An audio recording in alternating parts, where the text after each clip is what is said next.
News room live की शुरुआत करेंगे बड़ी खबर के साथ। तो बड़ी खबर ये कि जोधपुर पहुंच गए केंद्रीय गृह मंत्री अमित शाह और यहां पर उनका भव्य स्वागत किया गया। कांग्रेस के तमाम जो दिग्गज नेता हैं,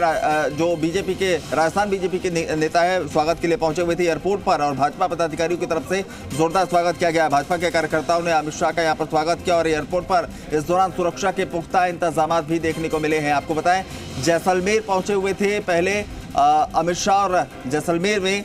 आज तमाम कार्यक्रमों में हिस्सा लेने के बाद अब जोधपुर पहुंचे हैं। यहां पर ओबीसी मोर्चा की बैठक उनकी तरफ से लिए जाना है। आज उनके राजस्थान दौरे का दूसरा दिन है और महत्वपूर्ण ये कि आज अमित शाह ओबीसी मोर्चा की राष्ट्रीय कार्य समिति की बैठक में हिस्सा लेने पहुंच रहे हैं। वहां पर उनका संबोधन होगा। रावण का चबूतरा मैदान में बूथ सम्मेलन को भी संबोधित करने का उनका कार्यक्रम है। तो आज राजस्थान के लिहाज से अमित शाह का ये दौरा बेहद महत्वपूर्ण कहा जा रहा है। मिशन मरुधरा पर निकले हैं और ये औपचारिक तौर पर कहा जा सकता है कि चुनावी बिगुल जो है वो बीजेपी की तरफ से फूंक दिया गया है और यही वजह है कि अमित शाह जब यहाँ पर पहुंचे हैं तो भव्य स्वागत उनका देखने को मिला है। गार्ड ऑफ ऑनर भी उनकी तरफ से उन्हें दिया गया है। तो ये तस्वीरें लगातार हम आपको दिखा रहे हैं और महत्वपूर्ण बैठक हमारा के तौर पर इसे देखा जा रहा है, क्योंकि बीजेपी इस बार ओबीसी को खास तौर पर तरजीह दे रही है और उनका मानना है कि ओबीसी जो वोट है वो बीजेपी के पाले में आए ताकि राजस्थान में बीजेपी को बड़ा फायदा मिल सके। और यही वजह है कि सबसे पहले जो है ओबीसी मोर्चा की ही बैठक आज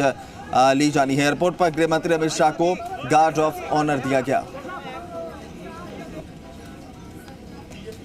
को लाना है, जो अत्याचार हो रहे हैं औरतों पे, बच्चियों पे, उसको तोड़ फेंकना है और औरतों को सुरक्षा चाहिए, हर गरीब को काम चाहिए। ये हमारे मोदी सरकार विश्वास है लोगों का मोदी जी पे, उनके योजनाओं पे, उनके व्यक्तित्व पे, उनके कार्यकलापों पे जो जबरदस्त देश का विश्वास है ना, उन्होंने जो कहा है करके दिखाया। तो चलिए अब आपको सीधे ले चलेंगे भवानी भाटी, हमारे सहयोगी लाइव जुड़ रहे हैं उनके पास। भवानी, किस तरीके की तस्वीरें, और हमने देखा कि स्वागत भव्य तरीके से किया गया है। अब क्या कुछ कार्यक्रम, कितनी देर में बैठक में पहुंचेंगे अमित शाह, कौन कौन से बीजेपी के दिग्गज वहां पर मौजूद हैं? देखिए अभिनव, जिस तरह से अमित शाह का प्रदेश का 2 दिवसीय दौरा था और कल देर शाम को जैसलमेर के दौरे पर पहुंचे थे और आज जो तमाम जैसलमेर में कई कार्यक्रमों में शिरकत की थी और उसके बाद जो गृह मंत्री है अमित शाह वो जोधपुर पहुंच चुके हैं। एयरपोर्ट पर तमाम भाजपा के जो पदाधिकारी हैं उनके द्वारा उनका स्वागत किया गया था और उसके बाद वो जो है एयरपोर्ट से कायलाना लेक स्थित निजी होटल, जहाँ पर भाजपा ओबीसी कार्य समिति, राष्ट्रीय कार्य समिति की जो बैठक है वहाँ पर शिरकत करेंगे और उस कार्य समिति में जो कार्यकर्ता है, पदाधिकारी है, उनको संबोधित करने के बाद में वो जोधपुर के रावण का चबूतरा मैदान, जहां पर बूथ अध्यक्ष संकल्प महासम्मेलन आयोजित किया जा रहा है, जहां पर तमाम जोधपुर संभाग से भाजपा के जो बूथ लेवल के पदाधिकारी है, कार्यकर्ता है, वो यहां पर शिरकत कर रहे हैं, उनको संबोधित करेंगे। अमित शाह के दौरे को लेकर के जिस तरह से हमने भाजपा कार्यकर्ताओं से भी बात करने की कोशिश की थी, उनसे जानने का प्रयास किया गया था, तो उन तमाम लोगों का जिस तरह का कहना था कि अमित शाह के दौरे को लेकर के जो तमाम भाजपा के कार्यकर्ता हैं उनमें एक उत्साह का माहौल है। जिस तरह का उनका गर्मजोशी के साथ एयरपोर्ट से लेकर के जो ओबीसी कार्य समिति की बैठक है वहां तक गर्मजोशी के साथ उनका स्वागत किया गया, जगह जगह पर स्वागत किया गया और दोपहर के बाद में कह सकते हैं कि 1:30 बजे के आसपास जो है केंद्रीय गृह मंत्री अमित शाह यहाँ रावण का चबूतरा मैदान में पहुंचेंगे और यहाँ पर बूथ अध्यक्ष संकल्प महासम्मेलन आयोजित किया जा रहा है। यहाँ पर जो सैकड़ों की संख्या में कार्यकर्ता है वो यहाँ पर अमित शाह को सुनने के लिए पहुंचे हैं और उनको संबोधित करेंगे। हम अभी रावण का चबूतरा मैदान पर मौजूद है। मैं आपको नज़ारा दिखाना चाहूँगा कि जो तमाम कार्यकर्ता है उनके यहाँ पर आने का जो सिलसिला है वो लगातार जारी है और जो कार्यकर्ता है वहाँ पर जिस तरह से भाजपा के पदाधिकारियों द्वारा जिस तरह की तैयारियाँ की गई थी पिछले लगातार कई दिनों से, चाहे राष्ट्रीय स्तर के पदाधिकारियों की बात करें, चाहे प्रदेश स्तर के पदाधिकारियों की बात करें या फिर जिला स्तर के जो पदाधिकारी है, तमाम पदाधिकारी इस दौरे को लेकर के तैयारियों में जुटे हुए थे, महासम्मेलन की तैयारी को लेकर के जुटे हुए थे। तो वो आज अब समय आ चुका है जब जो बूथ अध्यक्ष है उनके महासम्मेलन जो कि रावण का चबूतरा मैदान पर आयोजित किया जा रहा है, तमाम जो बूथ लेवल के पदाधिकारी है, कार्यकर्ता है, उनके आने का सिलसिला यहाँ पर जारी है। भाजपा के जो जनप्रतिनिधि है वो यहाँ पर पहुँचने का उनका जो सिलसिला है वो लगातार जारी है और 1:30 बजे के बाद में जो केंद्रीय गृह मंत्री अमित शाह है वो यहाँ पर इस महासम्मेलन को संबोधित करेंगे। जी अभी भवानी, सवाल ये भी महत्वपूर्ण है कि जिस तरीके से अमित शाह को चाणक्य कहा जाता है बीजेपी का, और वो वहां पर पहुंचे हैं राजस्थान में और ये तमाम बैठकें ले रहे हैं, माना जाए कि तैयारी आने वाले चुनाव की औपचारिक तौर पर बीजेपी ने शुरू कर दी है, बिगुल बजा दिया है। देखिए अभिनव, कोई अतिशयोक्ति नहीं होगी, क्योंकि जिस तरह से राजस्थान में अगले साल विधानसभा का चुनाव है, फिर लोकसभा का चुनाव है, और जोधपुर में पहली बार जिस तरह से भाजपा ओबीसी कार्य समिति की जो राष्ट्रीय कार्यकारिणी की बैठक है वो यहाँ पर आयोजित की जा रही है। इसी के साथ ही जिस तरह से भाजपा का नारा रहा है कि मेरा बूथ सबसे मजबूत, तो कहीं न कहीं जो बूथ लेवल के अधिकारी है, पदाधिकारी है, तमाम जो बूथ अध्यक्ष हैं, उनको एक संकल्प महासम्मेलन यहाँ पर आयोजित किया जा रहा है। तो कह सकते हैं कि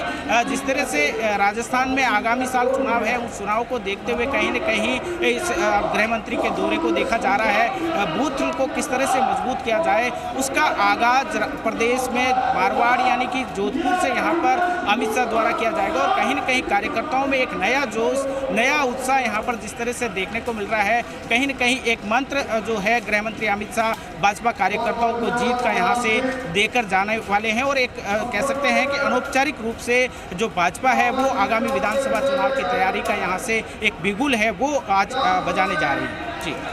भवानी, एक सवाल बेहद महत्वपूर्ण ये भी हो जाता है कि राजस्थान में जिस तरीके से अमित शाह का आना और सबसे पहले ओबीसी जो प्रकोष्ठ मोर्चा जो है उसके साथ बैठक करना, ये कहीं ना कहीं संदेश देता है कि बीजेपी की रणनीति इस बार राजस्थान चुनाव में बिल्कुल स्पष्ट है कि ओबीसी जो वोट बैंक है, ओबीसी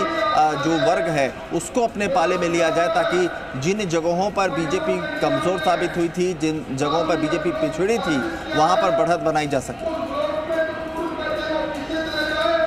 बिल्कुल अभिनव, जिस तरह का पिछले विधानसभा की बात करें चाहे लोकसभा की बात करें, तो जो विधानसभा में सबसे बड़ी बात रही थी कि कम मार्जिन से जहां पर भाजपा की जो हार हुई थी, कहीं न कहीं उसका विश्लेषण कह सकते हैं कि जो ओबीसी वर्ग से जो वोटर आता है उसको किस तरह से मजबूत किया जाए, उसको किस तरह से भाजपा के पाले में लाया जाए, इसको लेकर के एक रणनीति यहाँ पर जो है इस कार्य समिति में बनाई जा सकती है, ताकि जो कम मार्जिन से जिस तरह से पिछली विधानसभा चुनाव में भाजपा कहीं न कहीं कई सीटों पर पिछड़ी थी, तो उनको कैसे सदा जाए, उन सीटों को कैसे जीता जाए, उन सीटों पर भाजपा का कैसा कब्जा किया जाए, कैसे कब्जा किया जाए, इन सभी मुद्दों पर भी इस कार्य समिति की बैठक में विस्तृत रूप से चर्चा की जा सकती है। और कहीं न कहीं जिस तरह का जो अमित शाह के नेतृत्व में यह कह सकते हैं कि जो कार्य समिति की बैठक है वो पहली बार जोधपुर में आयोजित की जा रही है, और जोधपुर मारवाड़ को राजनीति का गढ़ भी माना जाता है, जो कि प्रदेश के मुख्यमंत्री अशोक गहलोत है, उनका गृह नगर भी है, उनका गृह इलाका भी है। तो कहीं न कहीं ये कहना अतिशयोक्ति नहीं होगी कि जो अमित शाह है वो भाजपा के चाणक्य कहे जाते हैं, और उन्होंने एक ओबीसी की कार्य समिति की बैठक की, और उसके बाद ही इसी दिन वो जो है बूथ अध्यक्ष संकल्प महासम्मेलन जोधपुर में आयोजित कर रहे हैं। तो कहीं न कहीं ये आगामी विधानसभा की चुनाव को लेकर के अमित शाह जो है यहाँ से बिगुल मारवाड़ की धरती से जो है बजाने जा रहे हैं, और कार्यकर्ताओं में एक नया उत्साह, नया जोश जिस तरह से देखने को मिल रहा है। राष्ट्रीय स्तर से लेकर प्रदेश स्तर के जो तमाम पदाधिकारी है संगठन के, वो लगातार अमित शाह के दौरे को लेकर के, कार्यक्रम को लेकर के जिस तरह से तैयारियों में जुटे हुए थे। भवानी, ओवरऑल अगर कार्यक्रम की अगर बात करें तो क्या कुछ वक्त तय है, कितने बजे तक ये तमाम बैठकें जो है हो जाएंगी, और कब तक जो है जोधपुर में अमित शाह रहने वाले? देखिए अभिनव, अगर अमित शाह के दौरे की बात करें तो अमित शाह यहाँ पर एयरपोर्ट पर पहुँचे थे, और उसके बाद सीधे से ही वो जो भाजपा के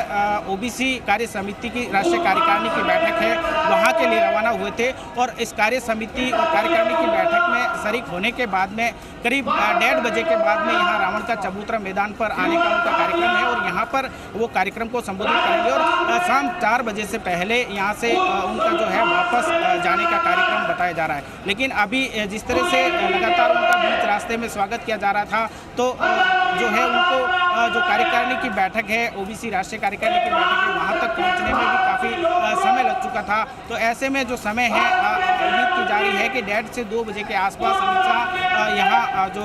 महासम्मेलन है यहाँ पर पहुँचेंगे और यहाँ कार्यकर्ताओं को संबोधित करेंगे। बिल्कुल भवानी, और इस वक्त अपने दर्शकों को हम लाइव तस्वीरें दिखा रहे हैं। बैठक में शिरकत करने अमित शाह पहुंचे हुए हैं और उसकी ये लाइव तस्वीरें इस वक्त दिखा रहे हैं, जहां मंच पर आपको सतीश पूनिया समेत राजस्थान बीजेपी के तमाम दिग्गज नजर आएंगे और यहीं से बैठक का ये जो सिलसिला है शुरू होगा। और जैसा आपने भी बताया कि बेहद महत्वपूर्ण इस लिहाज से क्योंकि इसे औपचारिक तौर पर शुरुआत चुनावी जो एक अभियान है उसके तौर पर देखा जा रहा है। तो ये लाइव तस्वीरें अपने दर्शकों को हम लगातार दिखा रहे हैं और देखिए मंच पर जो है आपको अमित शाह, सतीश पूनिया, अरुण सिंह, तमाम जो लोग हैं वो नजर आएंगे। और ये बैठक जो है अब से चंद लम्हे बाद शुरू हो जाएगी। तो ये लाइव तस्वीरें हम लगातार आपको दिखा रहे हैं और इसी बैठक का जो है इंतजार था, इसी बैठक को मद्देनजर रखते हुए जो है जोधपुर पहुंचे। और कई लिहाज से यह बैठक महत्वपूर्ण इसलिए क्योंकि जोधपुर में इस बैठक का आयोजन हो रहा है और यहाँ पर बीजेपी के चाणक्य कहे जाते हैं गृह मंत्री अमित शाह, वो पहुंचे हैं। तो क्या कुछ आज गुरु मंत्र उनकी तरफ से दिया जाएगा, जीत का क्या मंत्र दिया जाएगा, क्या स्ट्रैटेजी होगी, इन तमाम चीज़ों पर नजरें होंगी। और देखिए कि तमाम जो राजस्थान बीजेपी के दिग्गज नेता हैं वो भी आपको यहाँ पर नजर आएंगे और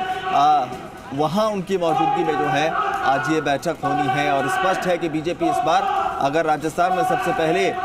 ओबीसी मोर्चा की बैठक अगर कर रही है, अगर ओबीसी की जो लोग जुड़े हुए हैं तो ये अपने आप में महत्वपूर्ण हो जाता है। उनकी रणनीति क्या कुछ रहने वाली है वो कहीं ना कहीं समझने में आसानी होगी। बैठक वाली जगह से हमारे सहयोगी अरुण हर्ष इस वक्त हमारे साथ जुड़े हुए हैं। अरुण, बैठक अब चंद लम्हे में शुरू होने वाली है। माना जाए कि यहाँ जो मंत्र अमित शाह देंगे कहीं ना कहीं चुनाव में उसी मंत्र के सहारे ओबीसी वर्ग को खास तौर पर जो है अपने पाले में लाने की तैयारी बीजेपी आज से कर लेगी। बिल्कुल अभिनव, इसमें कोई दो राय नहीं है। जिस तरह से 3 दिवसीय ये ओबीसी राष्ट्रीय कार्य समिति की बैठक का आयोजन किया गया था, अंतिम सत्र है। अंतिम सत्र में केंद्रीय गृह मंत्री अमित शाह पहुंच चुके हैं, समापन सत्र को संबोधित करेंगे। साथ ही साथ जो है 2023 और 2024 दोनों ही फोकस किया गया इस कार्य समिति में किस तरह से ओबीसी वर्ग को साधा जाए, क्योंकि मारवाड़ में जिस तरह से ओबीसी वर्ग को कारण ही पिछली बार जो है बीजेपी की सरकार नहीं बन पाई थी और जोधपुर की जो 10 विधानसभा है उसमें भी ओबीसी ने जो है कांग्रेस को ही सपोर्ट किया। बातों को देखते हुए मंथन किया गया है और मंथन के बाद में कार्यक्रम राष्ट्रीय कार्य किए जाएंगे। किस तरह से आने वाले चुनाव में जो है ओबीसी वर्ग को आगे लाया जाए, बीजेपी के साथ जोड़ा जाए और अन्य मुद्दों को लेकर है जो केंद्रीय गृह मंत्री अमित शाह है जो जान फूंकने का प्रयास करेंगे। अमित अरुण, जैसे ही अमित शाह पहुंचे आज, जब उनका स्वागत करने बीजेपी राजस्थान बीजेपी के नेता पहुंचे, एक उत्साह उनमें भी नजर आ रहा था। तो कहीं ना कहीं कहा जाए कि एक ऊर्जा का संचार भी आज यहाँ से अमित शाह तमाम नेताओं में करेंगे, क्योंकि सबसे महत्वपूर्ण है कि कितने ऊर्जा के साथ आप मैदान में उतरते हैं। और हर बार हमने देखा है कि अमित शाह आते हैं तो सबसे महत्वपूर्ण ये होता है कि वो ऊर्जा का संचार करने का काम जो है बखूबी निभाते हैं। इसमें कोई दो राय नहीं है। अमित शाह को बीजेपी का जो है राजनीतिक गेम चेंजर मानते हैं। अमित शाह के जो चुनाव को लेकर जो रणनीति और शस्त्र बन जाती है उसमें कई स्टेट्स में आप देख सकते हैं बीजेपी लगातार जीत सफलता हासिल करती जा रही है। लेकिन इस बार चूंकि ओबीसी मोर्चा की राष्ट्रीय कार्य समिति यानी कि पूरे देश भर के जो ओबीसी वर्ग है वो प्रतिनिधि यहाँ पहुंचे हैं और सबको बातों को लेकर 3 दिन का जो मंथन हुआ, अंतिम सत्र है, करीब 9 सत्र हुए थे, जिसका अंतिम सत्र है जो अमित शाह संबोधित करने वाले कुछ ही देर में। और वो कार्यकर्ताओं में ये जान फूंकने का प्रयास करेंगे किस तरह से ओबीसी वर्ग को सेंट्रल गवर्नमेंट की तरफ से और जहां बीजेपी की सरकार है वहां पर ओबीसी के जो प्रतिनिधि है, ओबीसी समाज के जो लोग हैं उनको रोजगार दिया जा रहा है, उनकी समस्याओं का समाधान किया जा रहा है। यह एक अलग बात है अभिनव के आरक्षण के मुद्दे को लेकर ओबीसी वर्ग जो आरक्षण को लेकर लंबे समय से जो अपनी मांग करता आ रहा है, चाहे बात करें स्टेट गवर्नमेंट पर उनके आरोप लग रहे हैं, स्टेट गवर्नमेंट सेंट्रल गवर्नमेंट पर आरोप प्रत्यारोप की राजनीति चलती है। लेकिन ओबीसी वर्ग को साधने के लिए, ओबीसी वर्ग को ये बताने के लिए कि केंद्र सरकार उनके लिए क्या काम कर रही है और करने जाएगी, तो कह सकते हैं एक संचार जो है यहाँ जो राष्ट्रीय कार्य समिति में जो पदाधिकारी आए पूरे देश भर से उनमें संचार होगा। और आने वाले दिनों में चुनाव में जिस तरह से 2023 का चुनाव प्रदेश का है, कांग्रेस और बीजेपी के बीच में मुख्य तौर पर टक्कर देखी जा सकती है। हालांकि अन्य पार्टी अपना दावा ठोक रही है कि आने वाले 2023 में हम लोग आएंगे, लेकिन मुख्य रूप से राजस्थान में अगर ये देखा गया एक बार कांग्रेस एक बार बीजेपी की जो परिपाटी है, इस बार ओबीसी वर्ग को साधने का प्रयास है अमित शाह के द्वारा और मुख्यमंत्री के गृह नगर से, यानी कि 4 लोकसभा सीट 33 विधानसभा क्षेत्र आते हैं, वहां पर ओबीसी की सीटें लाना बीजेपी का सबसे बड़ा मकसद है। और ये इस तरह की जो मीटिंग जोधपुर में आयोजित की गई है, जोधपुर मुख्यालय पर, संभागीय मुख्यालय पर, बिल्कुल अरुण, यही सवाल बेहद महत्वपूर्ण है। मैं आपसे समझना भी चाहूंगा कि इस तरह की बैठकें जो है चुनाव से पहले या अमूमन ऐसे हर बार हर राज्यों में हमने देखी है, लेकिन ऐसी बैठकें जयपुर में हुआ करती थी। जोधपुर में जाकर इस तरह की बैठक करना, खुद गृह मंत्री अमित शाह का पहुंचना, ये कहीं ना कहीं संदेश है कि आने वाले चुनाव में बीजेपी जो है बिल्कुल एग्रेसिव होकर चुनाव लड़ेगी, ना कि डिफेंसिव होकर। इसमें कोई दो राय नहीं अभिनव। जिस तरह से हम लोग कल से और परसों 2 दिन से लगातार बीजेपी के जो देश भर से प्रतिनिधि आ रहे हैं, बीजेपी के राष्ट्रीय कार्य समिति के लोग जो आ रहे हैं, उनका कहना था कि कांग्रेस बीजेपी के पैटर्न को समझ ही नहीं पाई है। बीजेपी 1 साल या चुनाव से 6 महीने पहले, साल भर पहले मेहनत नहीं करती है। वो लगातार 5 साल अलग अलग तरीकों से कार्यकर्ता को मोटिवेट रखती है और बीजेपी का मकसद एक ही है कि पूरा कांग्रेस मुक्त भारत करना। और कल जिस तरह से गुलाब चंद कटारिया भी बता रहे थे कि कांग्रेस अभी तक भी नहीं समझ पाई है कि बीजेपी की रणनीति क्या है। जिस तरह से अभी चुनाव में करीब 1.25 साल बाकी, उससे पहले जिस तरह से राष्ट्रीय कार्य समिति का आयोजन करके ओबीसी वर्ग को साधने का जो प्रयास है, ये चुनाव की जो है उसी की नजर से देखा जा सकता है कि चुनाव से पहले ओबीसी वर्ग को कैसे सहारा जाए, किस तरह से ओबीसी वर्ग की जो नाराजगी है उसको दूर किया जाए। अब बूथ सम्मेलन जो आयोजित किया जा रहा है रावण का चबूतरा, यहाँ से राष्ट्रीय कार्य समिति की समापन के बाद में बूथ सम्मेलन जो है उसमें करीब 25,000 बूथ कार्यकर्ता इकट्ठे होंगे और जो उन लोगों के द्वारा एक मैसेज देने का प्रयास है कि किस तरह से आने वाले चुनाव में बीजेपी की जो कार्य योजना है, जिस तरह से केंद्र सरकार की योजना है, मोदी सरकार ने जिस तरह से देश भर के नवाचार किए हैं, जिस तरह से बेरोजगारी को हटाने का काम किया, ये सारे मुद्दे कार्यकर्ताओं को बताए जाएंगे और आने वाले चुनाव में इसकी परिणति देखने को मिलेगी। क्योंकि गृह मंत्री आना और जिस तरह से कार्यकर्ताओं को मोटिवेट करना, कह सकते हैं आने वाले दिनों में चुनाव की जो है उसी नजर से देखा जा सके। भले ही 1.25 साल चुनाव में बचा हो, लेकिन बीजेपी अपनी तरफ से चुनाव यात्रा शुरू कर चुकी है और इसका आगाज बीजेपी जो है इसकी शुरुआत कर चुकी है। चलिए भवानी हमारे साथ, हमारे सहयोगी लगातार बने हुए हैं, उनका भी रुख कर लेते हैं। भवानी, जैसा अरुण भी बता रहे थे कि कहीं ना कहीं अब बीजेपी औपचारिक तौर पर इसकी शुरुआत कर चुकी है और यही कहीं ना कहीं बार बार चर्चा का विषय भी बनता है कि कांग्रेस जब तक चुनावी मोड में आएगी तब तक बीजेपी कई बैठकें कर चुकी होती है, कई जो है कदम जो है वो आगे निकाल चुकी होती है। बिल्कुल इस बार भी राजस्थान में ऐसी ही कुछ तस्वीरें, हालात देखने को मिल रही। देखिए अभिनव, बिल्कुल जिस तरह से अमित शाह का दौरा है और जिस तरह से उन्होंने पश्चिमी राजस्थान मारवाड़ से ये अपना दौरा शुरू किया था, उसी से जिस तरह से जैसलमेर कल देर शाम को पहुंचे थे और उसके बाद में उन्होंने तलोट माता के दर्शन करने के बाद वो जोधपुर पहुंचे हैं। तो जोधपुर में ही जो ओबीसी राष्ट्रीय कार्य समिति की जो बैठक है वो पहली बार आयोजित की जा रही है। कहीं न कहीं जो ओबीसी वर्ग के मतदाता है उसको किस तरह से भाजपा के पाले में लाया जाए और पिछले विधानसभा का जो विश्लेषण रहा था उसमें जिस तरह से कई ऐसी सीटें थी जहां पर कम मार्जिन में जो बीजेपी को हार का सामना करना पड़ा था, तो कहीं न कहीं जो उनको बूथ लेवल पर भी कैसे मजबूत किया जाए और साथ ही ओबीसी वर्ग के जो मतदाता है उसको कहीं न कहीं कैसे साधा जाए, उसको कैसे अपने साथ भाजपा में जोड़ा जाए, उसको लेकर के कार्य समिति में जो है विश्लेषण लगातार 3 दिनों से जो तमाम पदाधिकारी है, चाहे राष्ट्रीय स्तर की बात करें चाहे प्रदेश स्तर के हैं, उनके द्वारा यहाँ पर मंथन किया गया, कार्यकर्ताओं के साथ किया गया, ताकि ये जो पदाधिकारी है कार्य समिति में जो है बूथ लेवल तक जो उनके कार्यकर्ता है उनके साथ मिलकर के जो सरकारी योजनाएं हैं, चाहे इस वर्ग के लिए जो केंद्र सरकार द्वारा किए गए कार्यों को है वो वहाँ तक पहुँचाने का जो प्रयास है वो रहेगा। इसके साथ ही जिस तरह से यहाँ पर जो बूथ अध्यक्ष संकल्प महासम्मेलन आयोजित किया जा रहा है, इसमें एक कहीं न कहीं जो गृह मंत्री अमित शाह है वो जिस तरह से भाजपा के खेमे में आरोप लगते रहे हैं गुटबाजी को लेकर के, वो यहाँ पर एक संदेश देने का प्रयास किया जाएगा कि भाजपा एकजुट है, भाजपा का हर कार्यकर्ता एकजुट है और एकजुटता के साथ वो आगामी विधानसभा चाहे लोकसभा चुनाव है वो किस तरह से लड़ेंगे, उसका एक संदेश यहाँ इस मंच के माध्यम से देने की कोशिश है। और उसके बाद जब यहाँ इस बैठक के बाद जब अमित शाह निकलेंगे, अगले कार्यक्रम की तरफ बढ़ेंगे, तो कहीं ना कहीं ये स्पष्ट हो जाएगा कि आज उनके दौरे के बाद बीजेपी में कितनी जान फूंकी गई, क्या कुछ स्ट्रैटेजी जो है बनी है। बहुत बहुत शुक्रिया भवानी, आपका तमाम अपडेट